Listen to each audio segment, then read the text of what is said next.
예수 믿는 거 재밌어요? 아, 왜 이래? 갑자기 대답도 재미없이 하노, 진짜, 정말. 예수 믿는 거 재밌어요? 예수 믿으면 신나요? 예수 믿는 거 어떤 기대를 가 예수 믿으세요? 신앙생활을 어떤 기대로 가지고 가세요? 내가 예수를 잘 믿으면 좋은 스펙을 잘 쌓아 좋은 직장에 갈 것이야, 그런 생각하세요? 내가 예수를 잘 믿으면 킹카 같은 남자를 만나, 그런 생각하세요? 예수님을 믿는 것에 대한 기대가 뭘까요? 도대체 우리는 어떤 마음으로 예수를 믿는 것일까요? 여러분, 이 기독교 신앙은요 굉장히 탁월한 겁니다. 기독교 신앙은 그 기독교 신앙의 본질을 알면 알수록 그 안에 있는 기대감, 설레임, 기쁨, 그 말할 수가 없는 겁니다. 그런데 오늘날 제가 이 기독교인들 보면서 야, 이 사람들 예수 믿는 거 맞나? 그런 생각을 합니다. 기독교인들 어떤 사람들이냐면 한마디로 말하면 주찬범이와 결혼하는 송주영 마음으로 사는 겁니다. 인터뷰 해볼까요? 지금 하루하루 어떻게 보내고 계십니까? 너무 바쁘게 보내고 있습니다. 여러분, 사실은 예수 믿는다는 건요, 우리가 결혼 날짜를 받아놓은 신부와 같은 겁니다. 아직 하소미는 모르겠지, 그 마음. 여러분이 만약에 누군가를 사랑하게 되었을 때 데이트할 시간 약속만 잡아놔도 그 설레임이 대단하죠. 아, 모르는군요. 아직 안 해보셔서. 그런데 그 정도가 아니고요, 그리스도인, 예수 믿는 사람, 어떤 상태에 놓여 있는 사람인가 하면 결혼 잔치를 앞둔 신부, 그게 우리 구속의 역사 속에 있는 그리스도인들의 삶의 위치고, 그게 그리스도인의 삶의 본질입니다, 본질. 그래서 날마다 우리는 어떻게 사느냐면 예수 그리스도, 신랑 되신 예수 그리스도와 함께 그 혼인 잔치를 하게 될 것에 대한 기대와 소망과 기쁨과 자랑을 가지고 사는 거예요.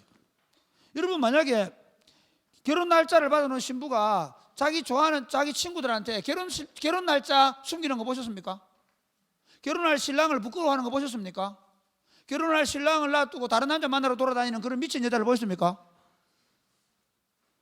결혼 날짜를 받아놓은 신부는요, 그 결혼할 신랑이 자기를, 요즘 같으면 이제 뭐 같이 결혼식장에 만나는데, 옛날 같으면 어떻게 하냐면요, 구약의 이스라엘은 이렇게 합니다. 신랑이 먼저 결혼할 신부감을 고르고 나면 그 신부감을 위하여 자신이 할 수 있는 최고의 물질로 그녀를 위한 지참금을 지불합니다. 그러니까 자기 마음에 들면 들수록 지참금의 액수는 높아지는 겁니다. 이해가 됩니까? 그러니까 엄청난 지참금을 지불하기 위해서 남자들은 빼빠지게 고생해가지고 그 결혼 자금을 마련합니다. 아니면 아버지가 부자가 돼가지고 그 아버지가 아버지로부터 결혼 자금을 받아서 그 결혼 지참금을 가지고 신부에게 가서 결혼 지참금을 지불합니다. 그리고 나서 그 신부를 자기의 신부감으로 점을 찍어놓은, 구별해 놓은 거예요. 그러고 나서 그날 이제 잔치를 하거든. 잔치를 하고 돌아와가지고 신랑은 뭐 합니까? 이제 다시 신부를 데려오기 위해서 집을 짓고 또는 리모델링을 하고 준비를 하는 거예요. 그리고 이제 한 1년 정도 시간이 지나면 어떻게 하냐면요, 이제 그 결혼 날짜가 되면 시간을 정확하게 정해놓지 않지만 어떻게 하냐, 신랑이 신부를 데려갑니다. 밤중에 데려가는데, 그러면 신부는 뭐 하고 있냐면 그동안 1년 동안 뭐 합니까? 그 남자와 결혼하기 위해서 몸과 마음을 정결하게 하고, 요즘 같으면 머드팩도 바르고 얼굴에 있는 점도 빼내고 뭐 온갖이 다 하겠죠. 그러면서 1년 동안을 신부가 되기 위한 준비를 합니다. 밥도 신부가 되는 연습도 하면서. 그러면서 그날이 되면 제일 예쁘게 하겠죠. 뭐 요즘 같으면 드레스를 입고 그다음에 덜러리들이 쫙 서가지고 그 이제 결혼식을 기다립니다. 그러면 신랑이 와가지고 어떻게 하냐면 그 신부를 데리고 가마에 태워서 어떻게 하면 그 덜러리들과 함께 신랑 집으로 가서 거기서 일주일 동안 결혼 잔치를 하는 거예요. 이게 성경에 나오는 구속의 역사입니다. 구속의 역사를 한마디로 말하면 뭐냐면요, 바로 결혼식을 준비하러 오신 예수님, 그리고 마지막 결혼식에서 결혼 잔치를 하실 예수님, 초림하신 예수님은 결혼식을 준비하러 오셔서 자신의 백성들과 자신의 신부들과 정혼하시고 가신 예수님이고, 그리고 마지막 날 이제 혼인잔치를 한 날은 예수님께서 재림하셔서 어린 양의 혼인잔치를 하실 것이라는 겁니다.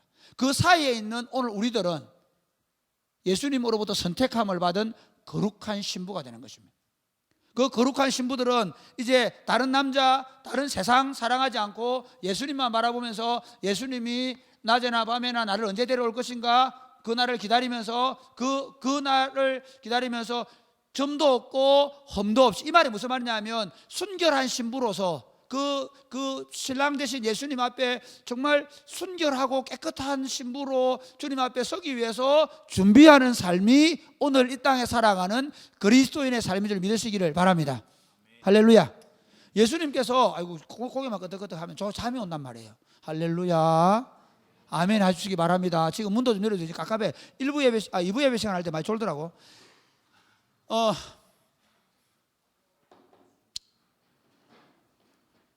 예수님께서 메시아로 오셔서 제일 먼저 하신 일이 뭐 표적이 뭔가 하면 예수님이 내가 메시아다, 내가 하나님의 아들 메시아다 하는 표적을 뭘로 보여준지 아십니까? 가나 결혼잔치집에서, 원래 그 가나 결혼식, 유대의 결혼식에서 가장 중요한 건 술입니다. 그 결혼잔치가 즐거우려면 술이 있어야 돼. 그 술을 함께 먹고 마시면서 그 결혼잔치를 일주일 동안 이어가야 되는데, 뭐 며칠 되었는지 모르지만 한 사흘 정도 됐다고 가정해 보십시다. 포도주가 떨어져 버리고 너무 손님이 많이 와가지고, 그래가지고 결혼잔치를 더 이상 이어갈 수가 없는 상황인 거예요. 그때 예수님께서 어떻게 하십니까? 그 돌 항아리에다가 물을 갖다 부으라는 그 돌 항아리는 그 전통이거든요. 그들이 정결케 하는 예식을 행하는 곳입니다. 이스라엘 백성들은 밖에 나갔다 반드시 손발 씻어야 되거든요. 그게 정결례입니다. 성전에 들어갈 때 제사장들이 손발 씻었던 것처럼 그 이스라엘 백성들은 손발을 깨끗이 씻음으로 하나님 앞에 식사 제대거든요. 하나님 앞에 식사를 하는 거예요. 그런데 거기다가 물을 갖다 붓게 하고 그 돌 항아리 통해서 물을 가져와서 포도주가 바뀌고 그 포도주를 먹게 함으로 말미암아 이제 내가 바로 이 결혼 예식의 주인이다 라는 것을 선포하고, 그리고 예수님이 표적을 행하다는 말은 내가 바로 이 결혼 예식을 행하러 온 분이라는 사실을 이 가나 혼인잔치를 통해서 보여준 겁니다. 그러면서 마태복음 22장과 25장을 보면 예수님이 마지막에 다시 오실 것에 대한 비유를 결혼 예식으로 비유합니다. 하나는 어떤 사람이 자기 아들 결혼식이 있는데 그 결혼식에 많은 사람들을 초대해놨습니다. 부자들, 유력한 사람들, 돈 있는 사람들, 힘 있는 사람들 초대해놨는데, 결혼식 당일이 돼가지고 우리 아들 결혼식 좀 오세요 했는데 아무도 안 오는 거야. 나는 소팔로 갑니다. 나는 소를 샀습니다. 시흥을 해야 됩니다. 나는 밭을 샀는데 밭을 한번 돌아보러 가야 됩니다. 이러면서 나는 장사하러 가야 됩니다. 다 바빠서 안 오는 거야. 그래서 급하게 돼서 어떻게 합니까? 사거리로 나가서 아무나 데려와라. 복음이 유대인들에게 갔는데 유대인들에게 원래 주기로 되어 있었는데 유대인들이 받지 않기 때문에 이방에 넘어갔다는 얘기를 하는 겁니다. 그러면서 그들을 초대해서, 그래서 사람들이 막 들어옵니다. 들어와서 이제 예수님이 이제 거기 이제 그 아들은 예수님이겠죠. 이제 주인이 딱 들어오는데 보니까 누가 있습니까? 예복을 입지 않은 사람이 있는 거예요. 그래서 어떻게 합니까? 이 사람 끌어내라. 예복을 입지 않은 사람들 끄집어내게 만들고 거기 문을 닫고 잔치했다. 이게 하나님 나라다. 이게 완성될 하나님 나라에서 이루어질 거라는 거예요. 우리 중에 예수 그리스도를 믿지 않고 그냥 교회 다니다가 오늘 내 가겠지 못 간다는 겁니다. 이 예복은 그리스도를 믿는 믿음을 얘기하는 거거든요. 그 다음에 25장에 똑같은 얘기를 합니다. 이거는 우리가 잘 아는 열처녀 비유라는 건데요. 사실 열처녀 비유라고 하면 안 됩니다. 결혼식 덜러리 비유 그래야 됩니다. 결혼식 덜러리 비유. 왜 결혼식 덜러리 비유인가 하면요, 아까 제가 유대 결혼식 얘기했죠. 1년 동안 준비했다. 남자가 이제 온다. 남자가 결혼식 이제 신부 데리러 온다 라고 통보가 옵니다. 근데 통보가 오는데 문제는 언제 몇 시에 오는지 모르는 거야. 이해가 되겠죠? 유대 사회가. 우리 요즘 같으면 왜 만약에 우리 재밌는 얘기, 내 결혼식 할 때 우리 아버지 결혼식 5분 늦었어. 난리 났다 이가. 아니 신랑 아버지가 늦어가지고 정말 그건 또 내하고 닮은 것 같아. 그래가지고 우리 결혼식 5분 늦었잖아. 그래도 그 당시 가수를 교회에서 했기 때문에 문제가 안 돼요. 만약에 그게 예식장에서 난리 났겠죠. 그러나 그 사회, 그 당시 사회라는 게 뭐 시간 개념이 약하잖아요. 언제 올지 몰라요. 그래서 이제 신랑이 결혼식 한다고 이제 오는데 기다리게 안 오는, 기다려도 기다려도 님 오지 않고 안 오는 거야. 그래가 다 신부도 졸고 널레들도 다 졸고 앉아 있는 거야. 그런데 갑자기 신랑이 온다. 그러면 일어나 보니까 아니 5명의 처녀들은 이게 이제 등불을 들고 가야 되거든, 신랑 집으로. 그런데 보니까 불이 깜빡깜빡 하는 거야. 아니 등불 몰랐지 아직. 등불이 기름이 다 되면 팍팍팍 하거든. 이걸 보여줘야 되는데 정말 불이 팍팍팍 하거든. 촛불이 아니야, 등불이야. 꺼질 때 불도 꺼 소리 난대. 팍팍팍 한단 말이야. 이거 불안한 거야. 이거 가지고는 못 가는 거야. 그래가지고 옆에 친구 보고 야 기름 좀 빌려달라 그러니까 안 된다. 나도 저까지 가려면 안 된다는 거야. 나도 밤새 가서 잔치하려면 안 된다는 거야. 그래서 급하게 기름을 구하러 5명이 나간 사이에 신랑이 데리고 신랑 집으로 가서 문을 닫고 잔치를 했는데 늦게 들어와서 문 열어달라고 뭐 안 열어주는 거야. 그 이야기가 장차 우리 주님이 오셔서 어린 양의 혼인잔치, 결혼잔치를 하게 될 텐데 그때 믿음으로 준비된 사람은 그 잔치에 들어가 그 잔치를 즐기지만 그러나 믿음으로 준비하지 않은 사람은 그 잔치에 들어갈 수 없다는 사실을 예수님께서 비유로 말씀하신 거예요. 이해가 됩니까? 그런데 오늘 왜 히브리서를 읽었고 이 얘기를 하느냐 하면 바로 히브리서의 내용이 그 얘기입니다. 여러분이 오늘 나중에 목장 나눔 시간에 3장, 4장, 13절까지 읽어보세요. 3장 1절부터 쭉 읽어보면요 제일 많이 나오는 단어가 안식입니다. 안식. 이 안식이라는 단어 히브리로 사바트라는 그 축제라는 개념이 담긴 단어인데요. 이거는 우리에게 남아있는 게 있는데 4장 9절 히브리서 4장 9절 읽고 시작. 히브리 4장 9절 시작. 그런즉 안식할 때가 하나님의 백성에게 남아있도다. 여기 안식의 축제가 그 말입니다. 우리에게 지금 남아있는 게 있는데 우리를 기다리고 있는 게 이렇게 남아있다는 표현은 좀 그렇고요. 우리를 기다리고 있는데 그리스도인들이 기다리고 있는 게 뭐냐 하면 바로 그 안식일 축제가 기다린다는 거예요. 근데 그 안식일 축제가 내용이 뭐냐? 어린 양 대신 예수 그리스도와 그의 신부가 영원한 결합을 하는 혼인잔치. 이게 결혼이라고 하니까 남자 여자 뭐 이러니까 그러면 여자들은 그럼 남자하고 결혼하면 예수님하고 동성연애하나? 아니고 하나님 나라는 그게 없거든요. 여기서 말하는 결혼은 우리 인간 사회에 벌어지는 결혼과는 조금 다른 의미입니다. 그 예수님과의 연합, 온전한 연합, 그 예수님과 온전한 연합을 이루는 잔치 이렇게 생각하면 됩니다. 그게 바로 안식이라는 거예요. 그러니까 여러분 이게 하나님의 나라는 원래 이렇게 주어지도록 되어 있었어요. 하나님께서 천지를 창조하셨죠. 믿으십니까? 천지 창조 순서를 많이 아는데요. 천지 창조의 순서는 좀 몰라도 됩니다. 근데 왜 천지를 창조했는지 알아야 됩니다. 왜 천지를 창조하셨는가 하면 하나님이 그들을 안식을 주시려고 한 거예요. 그래서 7일째 안식에 들어갔다는 의미는요 이런 의미입니다. 6일 동안 천지를 만드신 하나님이 아담과 하와를 창조하시고 마지막 하이라이트잖아요. 그리고 그 아담과 하와로 하여금 안식의 동산인 에덴에 들어가서 그 에덴에서 안식을 누리면서 온 세상을 안식의 축제를 누리게 하려는 게 하나님의 계획이었습니다. 그런데 사람이 실패한 거예요. 타락한 거죠. 하나님을 섬기지 않은 거죠. 그래서 어떻게 됩니까? 다시 하나님께서 이스라엘 백성들을 출애굽시켜가지고 가나안 땅에 들어가셨는데 가나안 땅 데려간 이유가 뭐냐면 바로 그 땅에서 안식의 축제를 누리라는 겁니다. 그래서 이스라엘 백성들은 어떻게 합니까? 그래서 지금 율법이 이겁니다. 오늘 우리가 십계명 읽은 것 중에 안식일을 거룩하게 지켜라 그랬는데 그 안식일을 지켜라는 말은요 안식일 아무것도 하면 안 된다 그 말이 아니고 너희는 더 이상 종이 아니다. 너희는 저 일의 노예가 되면 안 된다. 열심히 6일 동안 일하지만 그러나 그 6일 동안 일하는 건 뭐냐면 그 안식의 축제를 바라보며 일하는 겁니다. 거기서 끝나지 않습니다. 이스라엘 백성들은요 절대로 노예가 되면 안 됩니다. 혹시 돈 때문에 너무 가난해서 몸이 저당 잡히면 반드시 7년째 되는 해에는 해방을 시켜줘야 됩니다. 그래서 이스라엘 백성들 사이에는 종이 되는 사람 아무도 없습니다. 모두가 다 자유자입니다. 그게 안식의 땅에 이루어지면 옆에 있는 아수르나 애굽에는 그런 거 없습니다. 그런데 이스라엘 땅에는 누구도 누구를 지배하지 않습니다. 더 놀라운 건 뭐냐면요 이스라엘 땅에는 영원한 부자도 없고 영원한 가난한 사람도 없습니다. 왜 그러냐면요 모든 땅은 희년이 되면 다 돌려줘야 되기 때문에. 그러니까 하나님께서 이스라엘 백성들을 출애굽시킨 이유가 뭐냐 하면 바로 그들에게 안식을 주기 위해서입니다. 그런데 그 안식은 모형입니다. 진짜 안식은 뭐냐면요 예수 그리스도를 통해서 우리에게 주실 안식입니다. 이걸 누가 바라보냐? 아브라함이 바라봤습니다. 하나님께서 아브라함에게 너는 본토와 친척 아버지 집을 떠나라. 그러면 내가 내게 주실 땅으로 가라라고 말했습니다. 아브라함이 그 땅을 가나안 땅에 들어가서 나그네로 살았습니다. 아브라함도 죽고 이삭도 죽고 야곱 죽었습니다. 그래서 성경은 히브리서 11 이렇게 얘기합니다. 그들이 믿음을 따라 죽었으며 약속을 받지 못하였으되 그렇게 얘기합니다. 그런데 놀라운 건 뭐냐면 그들이 마음만 먹었으면 돌아갈 고향이 있었다는 갈대우로 있었어요. 그런데 왜 안 돌아갔냐?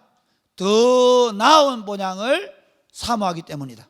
그러면서 이렇게 얘기합니다. 하나님께서 그들에게 하나님의 성을 주시기로 약속하지는 사실을 믿고 아브라함도 이삭도 야곱도 그 하늘의 성에 들어가는 것이 하나님의 약속의 사실을 믿었기 때문에 하나님이 그들에게 하나님의 성을 하나님 나라를 주기를 기뻐하셨다라고 말씀합니다. 오늘 여러분 우리가 히브리서를 읽으면서 왜 안식에 대한 이야기를 이렇게 길게 하는가 하면 우리 그리스도인들은 사실 그 당시 그리스도는 어떠냐면요, 우리가 계속 얘기하는데 그 당시 히브리서를 받는 사람들은 로마의 압제하에서 엄청난 박해를 받았습니다. 길거리에 땔감으로 쓰여가지고 등대 역할을 하고 타 죽어야 되고요, 사자의 밥이 되어야 되고요, 검투사가 되어 서로 찔러 죽고 죽이는 그런 일들이 벌어졌습니다. 예수 믿는다는 것은 그 죽음을 의미할 만큼 비참한 일이었습니다. 그런데 같은 유대인 입장에서 보니까 아니 같은 유대인인데 유대교회에 남아있는 사람들은 그런 공격을 안 받는 거예요. 얼마나 유혹이 되겠습니까? 생각해 보십시오. 아니 똑같은 유대인인데 그들도 하나님을 믿었단 말이에요. 자기도 옛날 유대인이었어요. 근데 하나님 믿는다 생각했어요. 그런데 이렇게 그 유대인들이 약속한 그 유대인들에게 주신 모세의 율법의 약속이 예수 그리스도다. 그래서 예수 믿으면 그것만 돼가지고 여기 왔어요. 와서 교회 안에서 예수를 잘 믿었단 말이에요. 그런데 어느 날 교회에 박해가 들어왔어요. 교회 사람들 죽이는 거예요. 예수 믿으면 죽이는 거예요. 그러니까 이들의 마음속에 꼭 이래야 되나? 그럼 유대교로 가면 안 되나? 이런 생각이 든 거예요. 아니 유대교 가면 안 죽는데 우리 옛날에 몇 년 전에만 여기 있단 말이야. 그렇죠? 그런데 저기 있으면 죽고 여기 오면 사는 거야. 또 그 중에 믿음 없는 사람들은 여기 설 왔다가 보고 세례도 받고 믿는 척 하다가 어려움이 생기니까 이렇게 가버려요. 이쪽으로 유대교로. 그때 마음속에 불안한 거예요. 나도 갈까? 나도 가버리면 안 살 텐데 내 자식도 있고 내 아들들도 있는데 이거 언제 죽을지 모르는 삶을 살아야 되나? 아니면 유대교에 가서 생명을 유지해야 되나? 이렇게 고민하게 된 거죠. 그런데 이렇게 얘기하는 거예요. 이 서신을 쓰는 성령 하나님이 제자들을 통해서 여러분이 가야 될 곳은, 여러분이 기대해야 될 것은 유대교에 들어가서 잠시 죽는 것을 면하는 게 아니라 우리가 기대하고 있는 건 뭐냐면 저 하늘나라에서 이루어질 영원한 안식이 남아있다. 그 영원한 안식을 바라보고 가야 된다. 할렐루야. 너무 아멘 소리 작다. 할렐루야. 여러분 몰라서 그렇지. 내가 지금 저기 모양시에 할렐루야가 죽다 살아났다. 지금 피곤해가지고. 오늘 또 3시간 저 옆에 교회 가서 또 지금 임직식 설교했는데 좀 가면 크게 좀 힘도 날 텐데. 할렐루야. 예, 미안 좀 크게 해요 좀. 자, 그런데 그러니까 그리스도인들의 삶 자체가 예수 믿는다는 건 뭘 의미하냐면요, 그냥 하루하루 그냥 교회 와서 재미없이 있다가 예배드리고 집에 들어가서 또 신나게 친구들하고 놀고 이게 아니고 그리스도인들이 모일 때마다 우리가 남아있는 게 있는데 그 정말 기대되는 일이야. 신랑 대신 예수님이 다시 오셔서 우리가 완전한 연합을 이룰 거야. 그때는 아픔도 없고 슬픔도 없고 눈물도 없고 고통도 없고 진정한 기쁨, 진정한 희락, 진정한 화평이 이루어지는 그 세상이 올 거야. 할렐루야. 그걸 우리가 바라보는 거예요. 1920년대에 볼셰비크 혁명이나 그다음에 저 중국 공산당 혁명 한번 그 사람들은 공산주의당 만든 목숨 걸었는데 그 공산당들이 만들어 놓은 나라 한번 보세요. 엉망이잖아요. 그걸 위해서도 죽었단 말이야. 그런데 우리가 이룰 나라는 그런 나라가 아닙니다. 우리가 이룰 나라는 정말 하나님과 온전한 연합을 이루어서 그분과 함께 영원한 축제의 삶을 살게 될 것에 대한 기다림, 그거라는 거죠. 그걸 우리가 어떻게 믿느냐는 거예요. 그걸 우리가 어떻게 기다려야 되냐. 바로 이 얘기를 잠시 할 거예요. 축제의 삶을 기다리는 사람들, 영원한 안식의 축제를 기다리는 사람들은 어떻게 살아야 되냐. 2가지 얘기할 거예요. 결론은 이겁니다. 먼저는 신실하신 그리스도만을 바라보자는 겁니다. 같이 신실한 그리스도만을 바라보자. 여러분 혹시 이런 경우 있나요? 우리 송주영이가 만약에 이번에 송주영이 옆에 있는 예림이가 이번에 내가 이번 주 수요일 날 경북대 애 중에 물 좋은 아들이 물색해놨다. 클럽도 간다. 갈래? 주영이가 그래? 뭐 마지막인데 뭐 참부이 모르겠지? 그럼 생각해 보십시오. 그건 어떻게 되겠어요? 아니 결혼식을 앞둔 주부가 결혼식을 준비하면서 머드백 바르고 막 같이 신랑 집에 가서 살 준비를 해야 되는데 친구가 유혹을 한 거야. 야 저기 물 좋다. 남자 잘생겼고 하루나 놀보자. 뭐 어때? 뭐 전부 하나 뭐 원래 그래 안 살았나니? 이러면서 막 결혼하기 전에 아니 내 말은 주의를 살았다는 말이 아니고 야 생각해봐라. 야 솔직히 말해서 결혼하기 전에 뭐 다른 남자 좋아하기 전에 뭐 이 남자도 한 만나고 저놈도 만날 수 있잖아. 내 말은 아무나 뭐 만나 사랑해라 그 말이 아니고 그냥 뭐 미팅 아무나 할 수 있나 없나? 정말 내 말 이상하네. 솔직히 결혼한 언니들 중에서도 선 한 번만 보고 결혼했나 그래? 알잖아. 이 사람도 만나고 저 만나봤잖아. 근데 결혼 날짜 잡아놓고 다른 남자 만나러 가는 여자는 무슨 어떤 여자다? 정신 나간 여자야. 지금 오늘 본문에 그 얘기합니다. 우리는 결혼 날짜 받아놨는데 그 결혼 날짜를 받아놓은 사람 오로지 신랑 대신 예수 그리스도 그분만 바라봐야 된다. 1절 말씀 한번 볼까요? 1절 시작. 부르심을 받은 거룩한 형제들아, 우리가 믿는 도리의 사도이시며 대제사장이신 예수를 깊이 생각하라. 여기서 중간에 그러므로라는 말입니다. 그러므로라는 말은요, 미안합니다.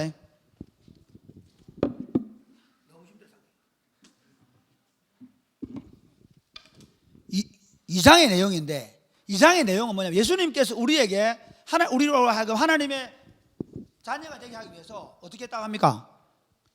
자기의 생명을 지불하시고 우리를 구원하셨어요. 마치 이와 같습니다. 이거를 결혼식으로 비유해 볼게요. 그때 유대 결혼식으로 얘기하면 예수님께서 우리를 신부 삼기 위해서 자신을 지참금으로 가지고 오셔가지고 하늘 보좌를 지참금으로 자신의 생명을 지참금으로 내어주시고 그래서 우리를 구속해 주셨단 말이에요. 그리고 우리를 거룩한 하나님 나라의 백성으로 선택해 놨어요. 그러므로 여기 보면 그러므로 뭐라고요? 하늘의 부르심을 받은 거룩한 형제들. 이 말의 의미는 뭐냐면 하나님의 부르심을 받아 예수 그리스도로 말미암아 하나님으로부터 거룩한 주님의 신부가 될 사람으로 부르심을 받은 거룩한 백성에 구별된 사람들은 이게 우리들입니다. 그래 그 하나님으로부터 거룩한 하나님의 백성으로 구별을 받고 그리고 하나님과의 혼인잔치를 기다리는 거룩한 하나님의 백성들아, 너희는 어떻게 해야 돼? 우리의 믿는 바 복음의 사도이시오. 그리고 대제사장, 이 말은 구약과 신약을 말하는 겁니다. 구약에는 대제사장으로서 우리의 모든 죄를 지신 예수님을 말하는 거고요. 그 다음에 복음, 우리 믿음의 사도라는 말은 뭐냐면 지금 우리로 하여금 이 복음을 믿게 하신 그분, 예수 그리스도, 우리의 신랑 되신 그 그리스도만 주목하며 살아야 된다는 겁니다. 할렐루야. 그런데 유대인은 어떻게 살았냐? 그 그리스도를 바라보지 못하고 유혹을 받으니까, 두려우니까 유대교로 돌아가는 겁니다. 우리 2절부터 한번 볼까요? 2절부터 6절까지 시작. 그는 자기를 세우신 이에게 신실하시기를 모세가 하나님의 온 집에서 한 것 같이 하셨으니 그는 모세보다 더욱 영광을 받을 만한 것이 마치 집 지은 자가 그 집보다 더욱 존귀함 같으니라. 집마다 지은 이가 있으니 만물을 지으신 이는 하나이심. 또한 모세는 장래에 말할 것을 증언하기 위하여 하나님의 온 집에서 종으로서 신실하였고 그리스도는 하나님의 집을 맡은 아들로서 그와 같이 하셨으니 우리가 소망의 확신과 자랑을 끝까지 굳게 잡고 있으면 우리는 그의 집이라. 여기서 먼저 이 글을 쓰는 성령 하나님은 이렇게 얘기합니다. 모세? 그래 맞아, 신실한 사람이다. 하나님이 그의 집에서 모세를 신실한 사람이라고 이야기했다고 얘기합니다. 맞습니다. 여러분, 모세가 나쁜 사람이 아닙니다. 너가 모세에게 돌아간다 그러는데 나중에 모세에게 돌아가지 않았다는 얘기 할 겁니다. 진짜 모세는 신실한 사람이었다는 겁니다. 얼마나 신실했냐? 여러분, 민수기 12장에 보면 이런 얘기 나옵니다. 민수기 12장에 보면요, 모세의 지도력에 대하여 흠집을 내려고 하는 사람이 생겼습니다. 누구냐? 미리암과 아론입니다. 미리암과 아론이 보니까 자기 동생들이잖아요. 자기 동생이잖아요. 그래서 자기 동생이 자기 지도력을 강화시켜서 그리고 어떻게 70명의 사람들과 함께 일을 하는 거예요. 그걸 보고 시기가 났어요. 그래가 어떻게 하냐면 이렇게 얘기합니다. 아니, 모세를 향해서 너만 하나님이 말씀하시냐? 우리에게도 말씀하지 않느냐? 이렇게 달라든 거예요. 왜 이렇게 달았던 이유가 있습니다. 모세에게 약점이 잡힌 거예요. 어떤 약점이 잡혔냐? 아마 그의 아내가 먼저 죽었는데 그 아내가 죽고 나서 다른 여자를 후처로 결혼을 했는데 그 여자가 이스라엘 사람이 아니고 구스 여자라. 그걸 딱 잡은 거예요. 어떻게 이스라엘의 지도자가 돼가지고 다른 민족 여자 결혼할 수 있냐? 이걸 빌미로 잡고 모세에 흠집을 냈습니다. 그때 하나님이 뭐라고 얘기하냐면 이렇게 얘기합니다. 뭐라고 하냐? 내가 다 읽을 수는 없고 12장 7절에 보면 이렇게 얘기합니다. 6절 7절 한번 읽어볼까요? 시작. 이르시되 내 말을 들으라. 너희 중에 선지자가 있으면 나 여호와가 환성으로 나를 그에게 알리기도 하고 꿈으로 그와 말하기도 하거니와 내 종 모세와는 그렇지 아니하니 그는 내 온 집에 충성함이라. 여러분, 하나님께서는 야 너희는 비교가 안 된다. 모세는 진짜 내 집에 이 충성되다는 말을 히브리서는 신실하다 똑같은 말입니다. 그러니까 번역을 우리가 할 때 충성되다, 신실하다 그렇게 얘기하는데 이게 똑같은, 사실은 성경에 충성되다는 번역보다 신실하다는 번역이 훨씬 더 낫습니다. 거의 대부분 여러분 충성을 얘기할 때 신실함으로 바꿔 읽어보세요. 그러면 굉장히 성경이 이해하기 쉽습니다.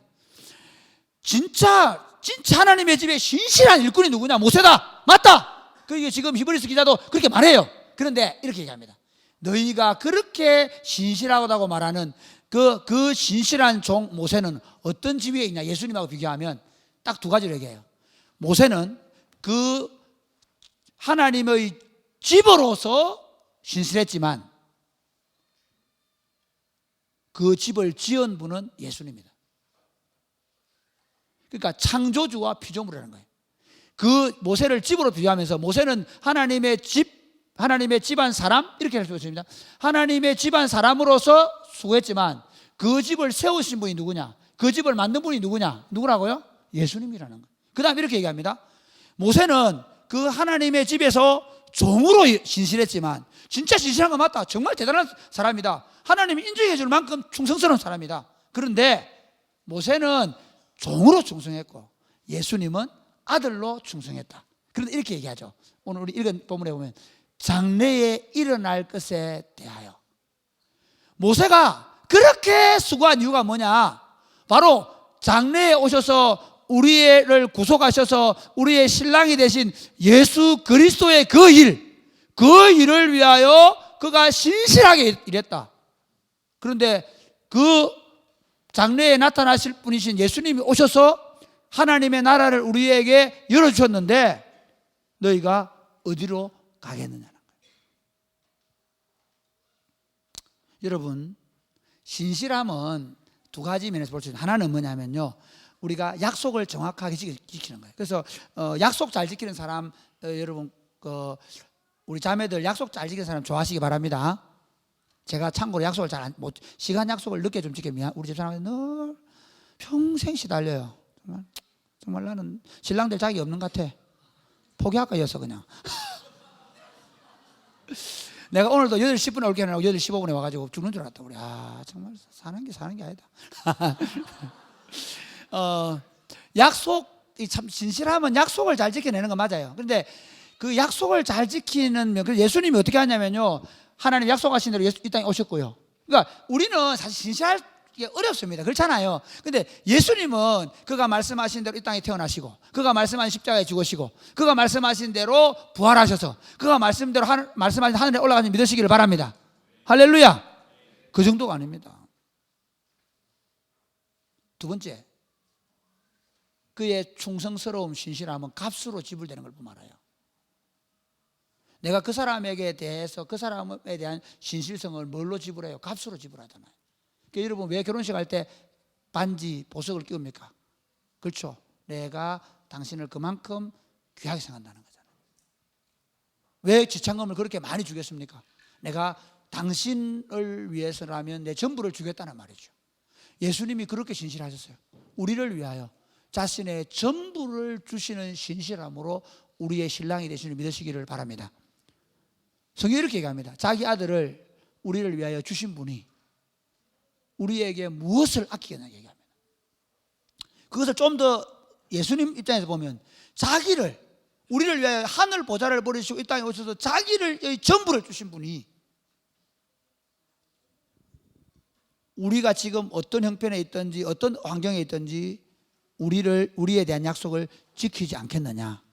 다시 말하면 우리가 마지막 이루어질 그 영원한 어린 양의 혼인잔치를 기다리면서 우리가 믿는 게 뭐냐면 그분이 그만큼 값을 지불하시면서 그 약속을 신실하게 지켜내셨다면 마지막 남은 약속도 반드시 지킬 것이라는 사실을 믿으시기를 바랍니다. 할렐루야. 두 번째는 그렇기 때문에 두 번째 이렇게 얘기하면 두 번째는 뭔가 하면 이제 우리도 그의 집으로서 하나님께서 우리에게 주신 소망과 확신과 자랑을 끝까지 붙잡아야 합니다. 예수님이 신실한 분을 믿는다면 이제 우리가 가지고 있는 예수님이 약속하신 그 소망, 그 확신, 그 우리의 자랑을 끝까지 붙잡고 달려가야 한다는. 자, 6절 말씀. 6절 시작.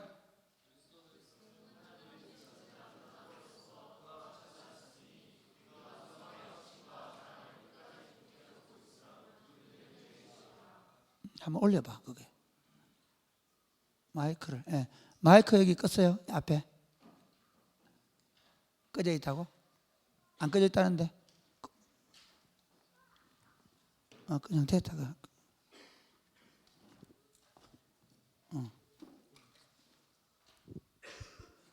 안 되는데.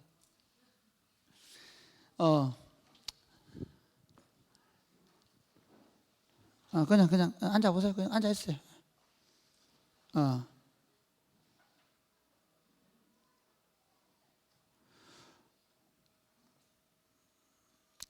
그러면서 이제 그리스도는 하나님의 집을 맡은 아들로서 그와 같이 하여서 우리가 소망의 확신과 자랑을 말하고요 끝까지 붙잡고 있으면 우리가 그의 집이다 그렇게 얘기하거든요. 우리가 그의 집안 사람이다 그 말이에요. 그러면서 이렇게 얘기합니다. 자, 7절부터 이제 이거 우리 11절까지 시작.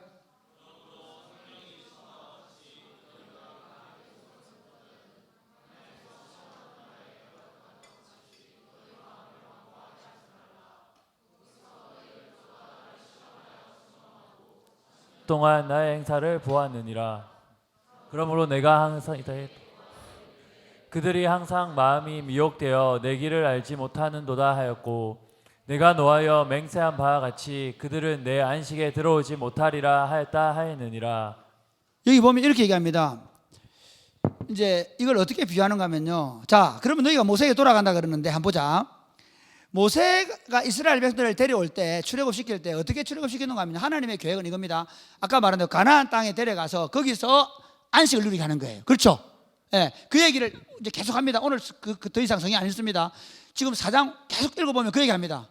하나님께서 안식을 주기 위해서 이스라엘 백성들을 가나안 땅으로 데려가고 했습니다. 데려갈 때 얼마나 대단하게 데려가는가 하면요. 자, 보세요.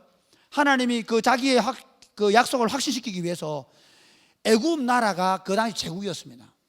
그런데 그 애굽 나라를 하나님이 무기 하나 안 쓰고 10가지 재앙을 통해서 완전히 초토화시켰습니다. 최근에 지금 일본에 홍수가 2번 났죠. 태풍이 와가지고. 그래가지고 한 번 올 때마다 엄청나게 이 초현대 사회에서 사람들이 10명씩 막 20명씩 막 죽고 그 다음에 몇 조가 막 이렇게 박살이 나잖아요. 그런데 그 정도가 아니에요. 생각해 보세요. 웬만하면 나일강이 다 피로 물들어져 버리는 거야. 메뚜기가 다 먹어버려. 우방이 다 때려버려. 애굽의 그 당시의 산업은 농업입니다. 애굽의 산업이 완전히 전멸을 당한 거예요. 어떤 사람은요 이런 얘기 해놨습니다. 그 출애굽할 때 애굽이 제국이었는데 그 제국의 지위를 잃어버렸다. 그 다음에 애국의 군사력이 막강했거든요. 제국의 지배를 가 있는 군사력이 있거든요. 그런데 그 군사력의 핵심이 뭐냐면 뭡니까? 그 마병이라 마병.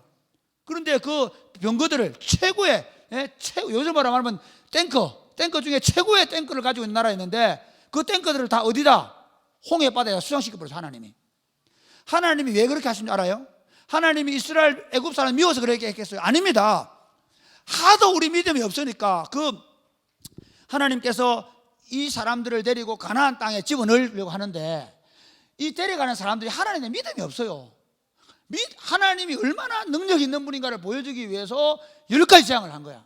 그리고 마지막에는 동안에 던지다 이 절벽 사이에 있는 바다로 들어가려고 하는, 그러니까 밀어붙이면 다 죽는 거야. 그런데 그 절대절명의 위기 속에서 구름 기둥으로 막아놓고, 그리고 홍해 바다를 건너게 하고, 대신에 자기들이 보는 앞에서 홍해 바다에서 애굽의 최고의 군대가 전무를 하는 걸 봤단 말이야. 그러면 어떻게 하나? 그때 막 그 출애굽 15장 보면 미리암이 소고를 잡고 막 춤을 춥니다. 우리 하나님은 위대하시다 하고 노래를 부르고, 그러고 나서 어떻게 해야 되노? 그 다음부터는 아모리가 온다고, 블레셋이 온다고, 그래 와봐라. 애굽을 쳐붙다 이거. 우리가 애굽을 쳐붙인 하나님이 안악자손이 있다고, 철병거가 있다고, 그게 무슨 소리야? 이렇게 말해야 되잖아. 그래 안 해. 어떻게 하는가 하면, 가데스 바네아에서 정탐꾼을 보내서, 왜 보냈냐? 그 땅이 얼마나 아름다운 땅이고, 그 땅이 얼마나 좋은 땅이고, 그 땅, 지금 우리가 지금 그 사람들이 광야에 살고 있잖아. 광야에서 한 1년 정도 나와서 얼마나 힘들게도 맨날 만나 외출하게 먹으니까 힘들었잖아. 이제 나 보고 온나. 그 땅이 얼마나 좋냐 보고 온나 그 말이야. 그 땅에 가보니까 눈이 뒤집히거든. 포도가 이만한 거야. 좀 작나? 포도가 이만한 거야, 포도알이. 그 포도송이를 들고 가는 그런 건 그런 있잖아. 포도를 막 나무 깨매가 들어다니는 그런 분들 만나? 정신 나간 사람들이지 이제. 우리나라에 나는 거봉 무겁다고 둘이 들고 다니고, 소혜하고 누구야 저 뒤에 저 수혜랑 둘 들고 다니면 쟤들 정신 나갔나? 이렇게 할 거 아니야. 그리고 실제로 애굽 가나안 땅에 가서 보고라는 건 뭐냐면, 그 땅이 얼마나 풍요롭고, 그 땅이 얼마나 아름답고, 그 땅이 얼마나 우리가 살기에 좋은 땅인지 보고라는 거야. 그래 갔다 오면서 이렇게 얘기해야 돼. 우와 가자, 우리가 하나님이 우리 주실 땅에서 진짜 안식을 누리겠더라, 가자 그래야 되는데, 12명 중에 10명이 뭐라고 하느냐면, 못 간다. 아름답긴 아름다운데 그 사람들은 너무 잘 먹어. 키가 1m, 2m 50이다. 그 사람들은 철병거가 있어가지고 그거 못 간다. 그러면 하나님이 우리를 저 애굽을 미친놈들 아이가? 애굽을 괴멸시키고, 요게 애굽 사람들이 애굽하고 이 가나안 군대의 군사력을 비교하면 진짜 세 발의 피야. 그런데 그것 보고 우리 못 간다는 거야. 저기 하나님이 행한 일을 보고도 여기 와서 못 한다는 거야. 얼마나 화가 났겠노? 한번 생각해봐. 내가 만약에 예를 들어서 우리 예인하고 내가 길을 가고 있는 거야. 길 가고 있는데 내가 미리 이미 오면서 사자가 한번 나타났어. 그래서 내가 사자를 발로 밟았어. 이렇게 태권도로 팍 해가지고. 그래 예인이가 아빠 짱이네 했단 말이야. 근데 이 고양이 하나 야옹하고 있어. 아빠 못 간다 우리. 그럼 어떻게 하겠노? 뭐야 이거? 하나님 입장에서 너무 많이 아팠던 그겁니다. 그러니까 여러분 그 성경을 그렇게 봐야 됩니다. 하나님 입장에서 보면 야 이놈들아. 그래서 뭐라 하냐면 그 여호수아와 갈렙이 옷을 찢으면서 들어가가지고 이렇게 얘기했거든. 야 우리 모세 죽여버리고 돌아가자 했거든. 그때 옷을 찢고 들어가가지고 뭐라 그러노? 왜 이렇게 하십니까? 하나님께서 우리를 가나안 땅 주기를 약속했다면 하나님이 반드시 줄 겁니다. 갑시다 그랬잖아. 그런데 못했단 말이야. 그 얘기하는 거예요. 그러면서 그들은 광야에서 다 엎드려지고 안식을 누리지 못했다. 왜? 믿음으로 결부시키지 못했기 때문이다. 사랑하는 여러분, 우리가 어떻게 구원받았다고요? 여러분이 예배당 나와서 구원받은 거예요? 여러분이 매일 11자 때문에 구원받은 거예요? 아니에요. 하나님께서 우리를 구속하시기 위해서 하늘의 보좌를 버리시고 오신 줄 믿으시기를 바랍니다. 그리고 인간의 몸을 입으시고, 그리고 우리의 모든 죄를 대속하시고, 그리고 우리가 죄에 팔려서 죽을 수밖에 없는데 하나님 그분이 대신 우리의 죄의 값을 지불하심으로 말미암아 죄를 가지고 우리 위에 왕노릇하던 사망의 권세, 사단의 권세를 깨뜨려 버린 줄 믿으시기를 바랍니다. 이미 사탄의 권세를 예수님께서 깨뜨려 버렸는데 우리가 죽음 앞에서 벌벌 떨고 우리가 조그마한 유익이나 돈의 권력 앞에서 벌벌 떨고 있다면 그게 맞냐는 거예요. 자기 아들 아끼지 아니하시고 우리 모든 사람을 위해 주신 분이 뭘 아끼겠다는 거예요. 우리가 바라봐야 되는 게 뭔지 아시겠죠? 이미 하나님께서 사탄의 권세를 사탄의 머리를 깨뜨려 버렸단 말이에요. 여자의 후손이 뱀의 머리를 상하게 할 것이요, 그 말이 여자의 후손의 머리를 깨뜨려 버린다. 내가 내 교회를 세우니 음부의 권세가 이기지 못한다는 말은 내 교회를 통하여 음부의 권세를 깨뜨리겠다는 거예요. 하나님이 그렇게 약속하셨단 말이에요. 그럼 어떻게 해야 돼요? 교회는 그게 죽음의 유혹이든 그게 가난의 유혹이든 그게 심지어 물질의 유혹이든 그게 뭐 어떤 유혹이든 간에 쾌락의 유혹이든 거기서 벌벌 떨 게 아니라 우리로 하여금 이기게 하시고 우리로 하여금 당당히 그 나라를 쟁취하게 하실 그 주님을 바라보면서 그 약속을 바라보면서 믿음으로 가야 하는 것입니다. 할렐루야. 그래서 마지막 결론. 자, 12절 13절 시작. 결론 시작. 형제들아 너희는 삼가 혹 너희 중에 누가 믿지 아니하는 악한 마음을 품고 살아계신 하나님에게서 떨어질까 조심할 것이요 오직 오늘이라 일컫는 동안에 매일 피차 건면하여 너희 중에 누구든지 죄의 유혹으로 완고하게 되지 않도록 하라. 여러분 때로 교회 안에 들어와 있지만 그러나 그 교회 안에서 어떻다고요? 때로 완고해서 너 형제들아 너희는 삼가 너희 중에 누가 믿지 아니하는 악한 마음을 품고 살아계신 하나님께 떨어질까 조심하라. 우리 자신들이 예수를 믿는 걸 이렇게 생각합니다. 어떤 사람들은 이렇게 생각합니다. 내 예수 믿으니까 내 구원 받으니까 뭐 웬만큼 좀 가서 놀고 뭐 내 세상 즐거움 가지고 뭐 아무데나 뭐 좀 해도 어차피 천국 가는 거 아이가 안 맞나? 그건 예수를 믿는지 고민을 해봐야 돼요. 아까 내가 결혼식 얘기했는데요. 만약에 내가 어차피 누구야 참으면 결혼한 거 된 거 아이가? 뭐 오늘 밤에 내가 어떤 남자하고 놀는지 뭐 무슨 관계 있어? 어차피 결혼하고 정해진 거 아이가? 그렇게 살 수 있나 없나? 적어도 내가 결혼 날짜를 받아서 신부라고 그러면 여러분 차를 타고 조심한다. 혹시 집에 바랄까 싶어서 안 그러나? 누구하고 어디 가서 어디 놀러 가자. 안 간다. 나 안 간다. 혹시 낭떠러지 떨어질까 싶어. 안 간다 말이야. 누가 좋은 데 가자 그래도 혹시 거기 내가 잘못해가 못된 남자 만나가 내가 잘못해가 싶어. 안 간단 말이야. 그 얘기를 하는 거예요. 조심하라. 그 말의 의미는 뭔가 하면 정말 우리에게 남은 약속이 있는데 그것은 예수 그리스도께 다시 오실 때 그때 정결한 신부로 설 것인데 그때까지 우리는 뭐예요? 혹시 내가 그 약속에 참여하지 못할까 싶어서 못한다는 말은 아니다. 참여한다. 그렇기 때문에 그런 마음을 가진 사람은 어떻게 매일매일 저녁을 아픈 군대 육군 병장들 어떻게 하노? 떨어지는 낙엽도 조심한다. 혹시 맞아서 내지당 당할 싶어가지고. 야, 저녁 앞두고 있는 그 육군 병장들은 진지공사 4월 진지공사 할 때 어떻게 하는 줄 아나? 삽을 뜰 때 우리 진지공사 삽을 발을 뜬다. 왜? 혹시 지뢰 붙이실 것 같아가지고. 일병들은 뜬다 그냥 막 이래 죽어라 저래 죽어라 이러면서. 그런 마음으로 어제 내일 오실지 모레 오실지 모르는 예수 그리스도를 기다리면서 내가 혹시 죄에 물들어가 싶어서 내가 혹시 넘어질까 싶어서 내가 혹시 그리스도 그분의 마음을 실망시킬까 싶어서 날마다 조심하면서 살아내는 삶, 이것이 그리스도인. 근데 그 조심이 뭐냐면 기대. 신랑 되신 주님 앞에 그 정결한 신부로 서서 그분의 혼인잔치에 참여할 기대를 가지고 사는 거예요. 할렐루야. 그러면 13절 이렇게 얘기합니다. 참 재미있는 13절. 형제들아 시작. 13절 시작. 오직 은혜를 일컫는 동안에 매일 피차 건면하여 너희 중에 누구든지 죄의 유혹으로 완고하게 되지 않도록 하라. 여기 12절부터 얘기하면요, 하늘의 부르심을 받은 택하심을 받는 그런 형제들아, 그 말이에요. 형제들을 요약한 거죠. 이해가 됩니까? 그런데 어떻게 살아야 되느냐? 오직 오늘이라고 일컫는 동안에, 그 말은 무슨 말이냐면 지금, 옛날에 내가 믿음으로 살았고 옛날에 내가 뭘 했고 그거 말고 지금 너희가 지금까지 잘 달려온 거 한다. 너희가 믿음에 여러 가지 유혹을 이기는 거 한다. 히브리 교인도 그렇게 얘기하는 거예요. 히브리서를 읽는 사람들한테 너희가 그렇게 살아온 거 한다. 그런데 지금 어떠냐는 거예요.